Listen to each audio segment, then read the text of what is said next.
চুয়াডাঙ্গায় নামাজে দাঁড়ানো বাবাকে পেছন থেকে কুপিয়ে মারল কিশোর। গতকাল রাতে চুয়াডাঙ্গা পৌর এলাকার পলাশপাড়ায় নিজ বাড়িতে এ ঘটনা ঘটে। অভিযুক্ত ছেলেকে আটক করেছে পুলিশ।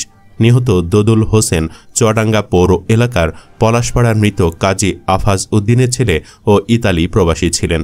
চুয়াডাঙ্গা সদর থানার ভারপ্রাপ্ত কর্মকর্তা খালিকুজ্জামান খালিদুর রহমান জানান, দোদুল হোসেন তার ছেলেকে মোবাইল ফোনে গেম খেলতে নিষেধ করেন। ছেলে রিফাতের কাছ থেকে তিনি মোবাইল ফোনটি কেড়ে নেন। এতে রিফাত ক্ষিপ্ত হয়ে বাবাকে নামাজে দাঁড়ানো অবস্থায় পেছন দিক থেকে ধারালো অস্ত্র দিয়ে আঘাত করে। রক্তাক্ত জখম অবস্থায় তাকে স্থানীয়রা উদ্ধার করে চুয়াডাঙ্গা সদর হাসপাতালের জরুরি বিভাগে নেন। পুরুষ সার্জারি ওয়ার্ডে চিকিৎসাধীন অবস্থায় তার মৃত্যু হয়। তিনি আরও জানান, অভিযুক্ত ছেলে রিফাতকে পুলিশ আটক করেছে। এখনও পর্যন্ত কোনো মামলা হয়নি। মরদেহ সদর হাসপাতাল মর্গে রাখা আছে।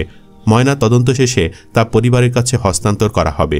সদর হাসপাতালে জরুরি বিভাগের চিকিৎসক ডাক্তার তারেক জুনায়েদ বলেন, আহত ব্যক্তির শরীরে আঘাতের চিহ্ন ছিল।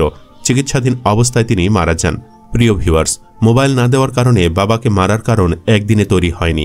বাচ্চাদের ছোটবেলায় খাবার খাওয়ানোর জন্য মোবাইল দেখানোর অভ্যেস আজ অনেক বড় অন্যায়ের কারণ হয়ে দাঁড়িয়েছে। মোবাইল বাচ্চাদের জন্য ক্ষতিকর জেনেও আমরা তাদের কাছে মোবাইল দিয়ে রাখি শুধুমাত্র নিজে আরামে থাকার জন্য। আপনার বাসায়ও কি এমন কাজ করা হয়? জানিয়ে দিন ভিডিওর কমেন্ট বক্সে। সেই সাথে আমাদের চ্যানেলে নতুন হয়ে থাকলে অবশ্যই সাবস্ক্রাইব করে সাথে থাকুন। ধন্যবাদ এতক্ষণ সাথে থাকার জন্য।